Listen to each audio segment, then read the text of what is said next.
Olá, bem-vindo ao meu canal, bem-vinda ao meu canal. É sempre muito bom ter você comigo para nós conversarmos algumas questões que são importantes para você e para todos nós. Alguma vez você já se perguntou o que foi feito da cruz que Jesus foi crucificado? Você tem curiosidade de saber? Então fique comigo até o final desse vídeo, que nós vamos conversar exatamente sobre isso hoje. Em diversas igrejas, catedrais, se diz e se venera, veja bem, se venera, não se adora, a relíquia da cruz de Jesus, chamada de Vera Crucis, que significa a verdadeira cruz, em seus altares, porque é algo tão maravilhoso a gente pensar que pode existir um pedacinho da verdadeira cruz de Jesus. Não existia no começo, logo depois que Jesus faleceu, que Jesus morreu, foi pregado na cruz e depois ele foi levado ao céu, naquela época não havia o cuidado de se guardar algumas relíquias. Não havia esse cuidado, não era costume, não se tinha isso como meta, como nós temos hoje em dia. Morre uma pessoa muito santa, se guarda roupa, se guarda objetos que fazem parte dela, da vida dela, mas naquela época não existia isso. Então, logicamente que a cruz de Jesus foi perdida, digamos assim, que ela foi soterrada. Praticamente por quase 300 anos, ninguém se preocupou com isso. Mas aí, o imperador Constantino determinou que em todo o seu reinado, em todo o seu reino, em todo o seu império, a religião oficial fosse o cristianismo, a religião de Jesus, a religião católica. E aí, como nessa época começou a surgir a devoção por objetos tidos sagrados, ele também deu uma ordem, um pedido, uma incumbência para a mãe dele, chamada Helena. Mas isso por quê? Porque começaram a guardar ossos, sangue e outras partes do corpo dos mártires. E esses ossos, esse sangue, quando eram tocados por pessoas, essas pessoas ficavam curadas. Então, Constantino, encarregou a mãe dele, chamada Helena, de que ela descobrisse e encontrasse a cruz de Jesus. Logicamente, ele deu uma comissão de pessoas para que fizessem as escavações e encontrassem a cruz de Jesus.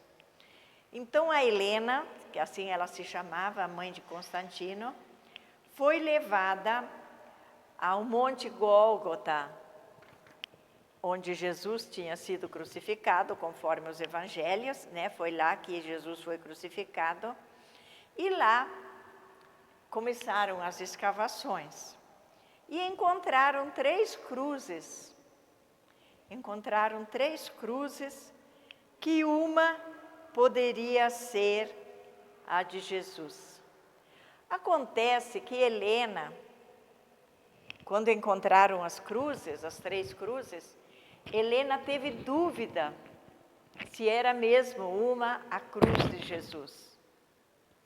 Como vamos verificar isso? Como havia a prática de as pessoas encostarem a mão num osso de um santo, de uma pessoa que tinha sido martirizada, ou num objeto dela, e as pessoas ficarem curadas, foi feita a mesma coisa com a cruz, a possível cruz de Jesus. O que Helena fez? Na dúvida, ela mandou trazer 3 mulheres doentes, lá naquele lugar onde encontraram as cruzes, e colocou uma mulher perto de cada cruz e determinou que essas mulheres colocassem as mãos na cruz.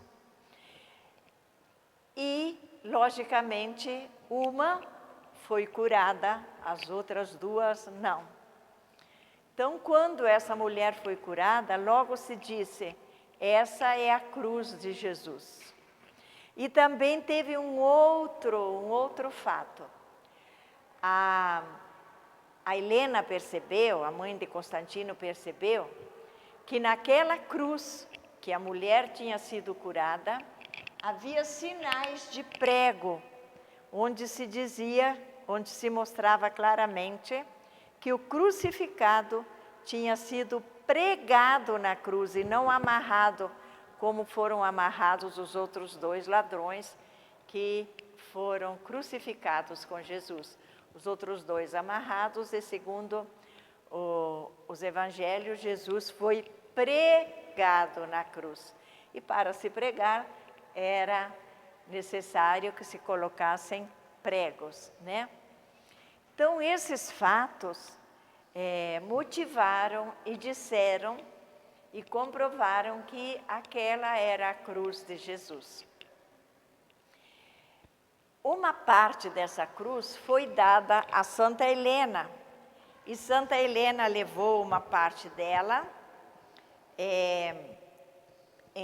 em Roma, na capital da Itália, lá em Roma, e onde permanece até hoje. Uma parte foi para Jerusalém, onde também permanece até hoje. E segundo a tradição, uma grande parte da cruz foi distribuída então para catedrais, basílicas, igrejas e em outros lugares.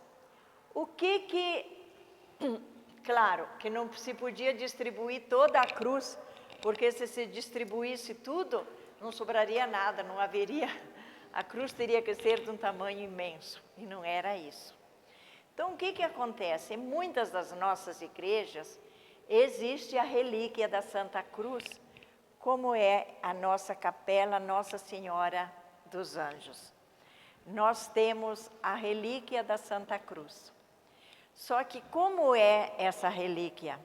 Logicamente, não é um pedacinho da cruz de Jesus, mas é um pedacinho de madeira que foi colocada na verdadeira cruz de Jesus, que nós acreditamos que deve ser, né? Na verdadeira cruz de Jesus, e que nós temos a graça de ter sido trazida de Jerusalém ou de Roma. Nós não sabemos bem aonde que o bispo que nos deu trouxe essa relíquia sagrada, e que nós a veneramos aqui em nossa capela. Nós a expomos em 2 ocasiões no ano, na Sexta-feira Santa e no dia 14 de setembro, que é o dia da festa de Santa Cruz, onde a igreja toda celebra essa bonita festa da Santa Cruz. Logicamente, aquela cruz que a Helena encontrou é verdadeira, não é verdadeira, isso não importa. O que importa é que muitas pessoas, principalmente aquela primeira mulher, ficou curada, e outras pessoas, ao tocarem as relíquias, também são curadas. Então, por que eu estou gravando isso hoje? Porque essa semana nós celebramos a festa de Santa Cruz e no dia seguinte a festa de Nossa Senhora das Dores, que sofreu tanto, e ela esteve ao pé da cruz com João e algumas outras mulheres. Então, que a Santa Cruz de Jesus, Ele que nos salvou, Ele que nos libertou, que abriu o céu para nós, que essa Santa Cruz possa continuar nos salvando, nos libertando, nos conduzindo ao céu. No dia 14, nós celebramos com tanta festa, com tanta devoção, com tanta piedade, a festa da Sagrada Cruz, E nós, irmãs, que rezamos o ofício chamado Laudes, o ofício que se reza 4 vezes por dia, tem uma oração muito bonita que eu vou ler para vocês. Em nome do Pai, do Filho e do Espírito Santo. Amém. Ó Deus, que para salvar a todos dispusestes que o vosso Filho morresse na cruz, a nós que conhecemos na terra esse mistério, dai-nos acolher no céu os frutos da redenção. Por nosso Senhor Jesus Cristo, vosso Filho, na unidade do Espírito Santo. Amém. Logicamente que nós temos a relíquia da Santa Cruz, mas a relíquia maior é da Santa Eucaristia. Que nós, então, veneremos sempre Jesus na Santa Cruz, mas o adoremos na Eucaristia. Obrigada por você estar comigo, obrigada pela sua boa companhia. E se você puder, inscreva-se no meu canal, divulgue o meu canal, peça para outras pessoas também fazerem isso. Aí o YouTube percebe que vale a pena e ele divulga para mais pessoas. Que a Santa Cruz do Senhor nos aproxime cada vez mais de Deus. Um abraço.